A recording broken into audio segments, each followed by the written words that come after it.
Welcome to HEOR Insights. In today's video, we are going to understand three important and often confused terms HEOR, HTA, and market access, and see how they connect with each other using simple, real world examples. These three concepts are at the heart of every healthcare decision, from drug pricing to patient access. But for many students and even early professionals, it's hard to see how they differ and work together. So in this video, we will simplify the entire flow from generating evidence to evaluating it and finally making a therapy accessible in the real world. Let us start by seeing the big picture. Clinical trials tells us if a drug is safe and effective, but they don't tell us if it's worth the cost or how it performs in the real world. That is where HEOR comes in. Then HTA evaluates that evidence to decide whether the product should be reimbursed. And finally, market access ensures that the product actually reaches patient through pricing and coverage strategies. So together they create the foundation for value-based healthcare.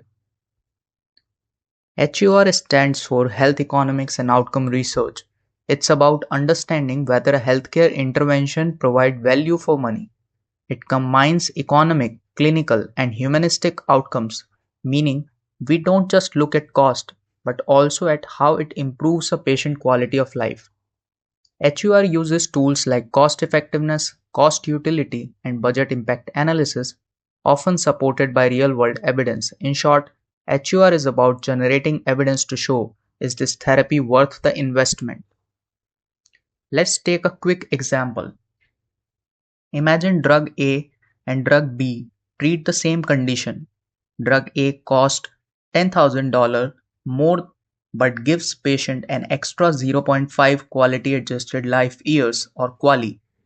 So the incremental cost effectiveness ratio or ICER is $20,000 per QALY gained. That number helps payers and policymakers decide if the additional benefit justifies the added cost. This is how HEOR provides the foundation for later decision making. Next comes HTA or Health Technology Assessment. Think of HTA as a structured evaluation of all the evidence, clinical, economic, and social, to decide whether a new health technology should be reimbursed. Agencies like NICE in the UK or CADTH in Canada review the evidence generated by HEOR studies. Their goal is to ensure that public funds are used efficiently and that patients get treatment that are both effective and affordable. For example, NICE in the UK might assess a new oncology drug. If the cost per QALY is below a certain threshold, say €30,000 per QALY, NICE recommends the drug for use in the National Health Service. If it is above that, the drug may not be covered. So HTA agencies rely directly on HEOR evidence to make fair, evidence-based decisions. Finally, we have market access. Even if a drug gets regulatory and HTA approval, it still needs to reach patients. Market access is the process of ensuring that this happens. It involves pricing, reimbursement, negotiation, and stakeholder engagement. Market access professionals work with payers, government agencies, and sometimes patient advocacy groups to make sure therapies are available, affordable, and aligned with healthcare budgets. Let's continue our example. After NICE approved the oncology drug, the company negotiate a price with the NHS. They might offer a risk-sharing agreement where the company refunds part of the cost if the drug doesn't perform as expected. This ensures patients get timely access while keeping budget under control.